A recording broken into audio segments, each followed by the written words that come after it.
सबको नमस्कार। आप सभी का स्वागत है आपके अपने चैनल लर्न विद साहिल में। गाइस, जब भी हम एलएलसी फाइल करते हैं जिस भी डेट को, ठीक अगले साल उसी डेट को हमें इस तरह से एक ईमेल आता है। ये जिस भी हमने स्टेट में फाइल करी है यूएस की, उस स्टेट का ईमेल आता है, उसकी तरफ से नोटिफिकेशन आता है। ये मैंने आपको फाइल करते वक्त भी बताया था कि हमें हर साल अपनी एलएलसी को एक एनुअल रिपोर्ट फाइल करके, एक तरह से लगा लो एक फ़ी पे करके उसको रिन्यू करना पड़ता है, उसको कंटिन्यू करना पड़ता है। अगर हम मेक श्योर करें कि वो गुड स्टैंडिंग में हमारी वर्क करे। तो मुझे इस तरीके से मेल आया 18 जनवरी को, और मैंने एक साथ 2 की थी तो मुझे दोनों का आया। तो अगर अब मुझे रजिस्टर्ड एजेंट जहाँ से मैंने लिया था, जहाँ से आप लोगों को बताया था, वहाँ से भी मुझे ईमेल आता है।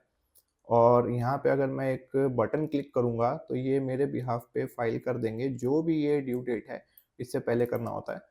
लेकिन ये स्टेट फ़ी के अलावा अलग से $100 आपके चार्ज करेंगे।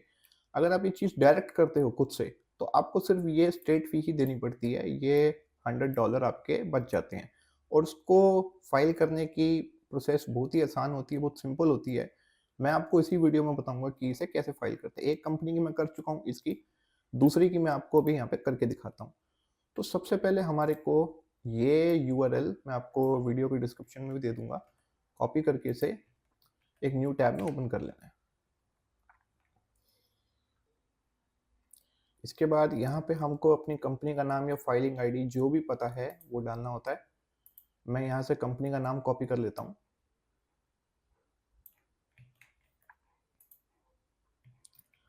उसके बाद जब सर्च पे क्लिक करेंगे हम, तो ये आ गई है मेरी कंपनी।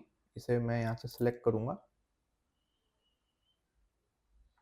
और उसके बाद ये एड्रेस, इसकी स्टैंडिंग, इसकी सब चीज़ें हमें एक डिटेल ओवरव्यू हमें यहाँ पे दे रहा है।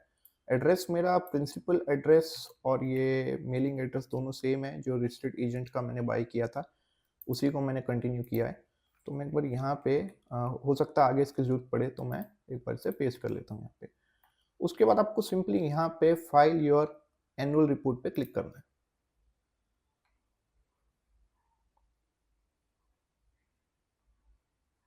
ये आपको कुछ फी स्ट्रक्चर बता रहा है, लेकिन जनरली जिस पैटर्न से मैंने किया है और जिस पैटर्न से आई होप आपको भी करनी होगी, उस हिसाब से $63 ही इसके चार्जेस होते हैं।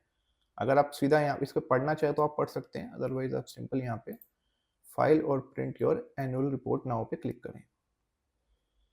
आप वेरीफाई कर लें कि ये चीज़ें बिल्कुल ठीक है, नहीं तो अगर आप चेंज करना चाहें तो आप यहाँ से क्लिक करके चेंज कर सकते हैं, जो भी हो आपका नाम या जो भी एड्रेस, आप यहाँ से क्लिक करेंगे तो ये एडिटेबल हो जाएगा और ये आप यहाँ पे एडिट कर सकते हो।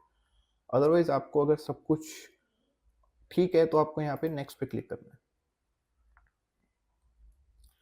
एड्रेस ऑलरेडी इसने पिक कर लिया है, जो लास्ट टाइम हमने फाइल किया था, मीन्स जो भी पीछे दिखा रहा था वो इसने पिक कर लिया है। अगेन ये आपको मौका दे रहा है मेलिंग एड्रेस चेंज करने का, लेकिन हमारा सेम ही है, हमने देखा था। तो अगर आपने भी मेरे पैटर्न से ही वो कराई है तो आपका भी सेम होगा, और आपको सिंपली यहाँ पे नेक्स्ट पे क्लिक करना है।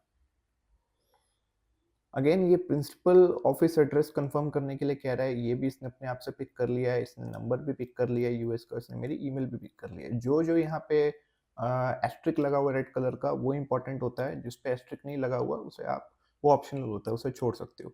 तो इसने एस्ट्रिक वाली चीज़ें अपने आप पिक कर ली, और जिस पे एस्ट्रिक नहीं है वो नॉट इम्पॉर्टेंट है, तो उसको यहाँ पे मैं अगर ब्लैंक भी छोड़ दूंगा तो कोई प्रॉब्लम नहीं आएगी। इसके बाद ये आता है कि इम्पोर्टेंट सेक्शन, देखिए यहाँ पे इसने सब बाय डिफ़ॉल्ट 0 कर रखा है। अभी अगर आपकी एलएलसी जैसे इंडिया, यूएई, पाकिस्तान, बांग्लादेश कहीं से भी है, आपने मेरी ये वीडियो देखकर मेरे पैटर्न से कराई है, तो इसका मतलब ये होता है कि अगर आपकी यूएस में कोई एसेट्स, कोई एम्प्लॉइज़, कुछ भी आप ओन करते हो, कुछ भी फिज़िकल प्रेज़ेंस आपकी अगर यूएस में है, तो आपको यहाँ पे वो चीज़ें डिटेल में डालनी पड़ती हैं कि आपके पास क्या-क्या है। इस हिसाब से आपको यहाँ पे पूरा फ़िल करना पड़ता है। उसके हिसाब से आपकी कॉस्ट यहाँ पे वेरी करती है। जब आप कैलकुलेट करते हो तो ये बढ़ जाती है या घट भी सकती है, जो भी अगर आप एग्ज़म्पशन वगैरह डालते हो। लेकिन ये तो मिनिमम होती है, वैसे ये देनी पड़ती है, ये कम नहीं होती।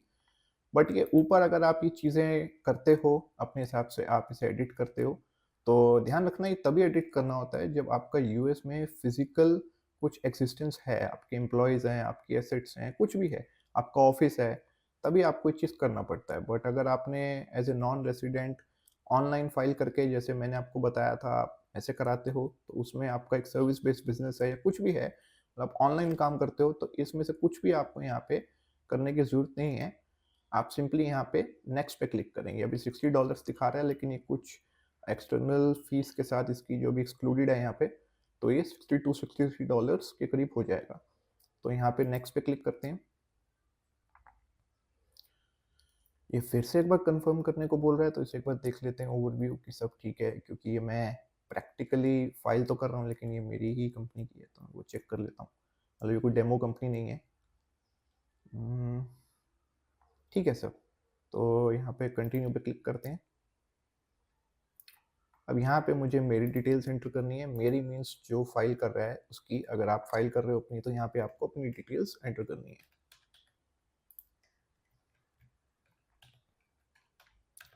यहाँ पे नाम, ये मिडिल नेम नॉन मैंडेटरी है, जो कि एस्ट्रिक नहीं है, तो इसे छोड़ सकते हैं।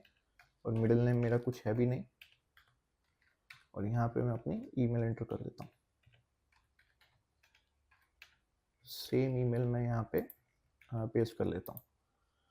तो ठीक है, फिर यहाँ से हम नेक्स्ट पे क्लिक करते हैं। ये इतनी ही डिटेल्स हमें फिल करनी थी। नेक्स्ट पे क्लिक करेंगे तो बस अब शायद ये पेमेंट पेज आ जाएगा। हाँ जी, स्टार्ट पेमेंट प्रोसेस, इस पर क्लिक करेंगे। आप ये देख सकते हैं फाइनल हो गया 62.25 USD। बस अब यहाँ पे हमें चेकआउट पे क्लिक करना है और आपका कोई भी वीज़ा या मास्टर कार्ड आप यहाँ पे लगाकर पेमेंट कर सकते हो। मुझे 2 मिनट दीजिए, मैं फटाफट अपनी कार्ड डिटेल्स डालकर यहाँ पे सब फिल करके मैं पेमेंट कर लेता हूँ। आप देख सकते हैं मेरी ये फाइलिंग हो गई है एनुअल रिपोर्ट की, और मुझे यहाँ से रिसिप्ट और ये एक और PDF जो कि एक प्रिंटेबल रिकॉर्ड है, तो मुझे यहाँ से डाउनलोड करने का ऑप्शन मिल रहा है। और मैंने दोनों चीज़ें डाउनलोड कर ली हैं। मैं इसमें से एक चीज़ आपको यहाँ पे ओपन करके दिखाता हूँ। ये देख लीजिए आप, इस तरीके से आपको डॉक्यूमेंट मिलेगा। तो ऐसे अगर आप फाइल करेंगे तो ये आपको पूरा एक ओवरव्यू दे रहा है। जो जो आपने इनपुट्स वहाँ से दिए थे उसके बेसिस पे आपको ये पूरा दिखा रहा है कि आपने इतना अमाउंट पे किया, आप इतने एलिजिबल थे पे करने के लिए। आपकी डिटेल्स, आपका नाम एज ए सिग्नेचर और आपका एड्रेस, आपका कंपनी का नाम, सब आपको ये दिखा रहा है। तो बस इसी तरीके से हमको अपनी कंपनी को गुड स्टैंडिंग में मेंटेन रखने के लिए, क्योंकि ये ज़रूरी होता है। अगर आप स्ट्राइप पे काम कर रहे हो, पेपाल पे कर रहे हो, जैसे ही आपकी कंपनी वहाँ से, एक तो अगर आप लेट करते हो सबसे पहले, तो इसका नुकसान भी बता दूँ, मैंने शुरुआत में मिस कर दिया था, इसमें पेनल्टी लगती है। जैसे मेरी आज की लास्ट ये डेट थी दोनों कंपनीज़ की, तो अगर मैं इसमें अब देर कर देता, मतलब 1 हफ्ता और लगा देता, तो मुझे इसकी पेनल्टी पे करनी पड़ती। वो डिपेंड करता है परसेंटेज टू परसेंटेज कि आप कितनी देर लगा रहे हो, उस पे डिपेंड करता है। और अगर आप ये नहीं कराते, इन केस अगर आप स्किप कर जाते हो, तो ऑफ कोर्स आपकी कंपनी ये डीलिस्ट कर देंगे अपनी गुड स्टैंडिंग से, और हो सकता है आगे चल के इसको रिवोक भी कर दें। और इसका पता जब स्ट्राइप या पेपाल या किसी भी पेमेंट गेटवे को, आपके ई-कॉमर्स को, जब मर्चेंट को जब चलता है पता, तो फिर वो आपका मतलब आपके लिए प्रॉब्लम खड़ी कर देते हैं। आपसे रिक्वेस्ट करते हैं कि आप एडिशनल डॉक्यूमेंट्स, मतलब एडिशनल वेरिफिकेशन, अपने लेटेस्ट डॉक्यूमेंट दोबारा सबमिट करो, जो आपके पास होंगे नहीं, और यहाँ पे करोगे तो पेनल्टी लगेगी फिर। तो इस हिसाब से इसको टाइमली पे करना इंपॉर्टेंट है, और इसमें कुछ ज़्यादा बड़ी प्रोसेस भी नहीं है, खास करके अगर आप खुद से करते हो। आपका नॉर्मल कोई भी जो वीज़ा या मास्टर कार्ड है जिसमें इंटरनेशनल ट्रांजेक्शन एनेबल है, वेदर इट्स डेबिट कार्ड और क्रेडिट कार्ड, उससे हो जाएगा। तो इस तरीके से हमें ये एनुअल रिपोर्ट फाइल करनी है। और आज का वीडियो यहीं तक था, और वीडियो को अंत तक देखने के लिए आपका बहुत बहुत धन्यवाद।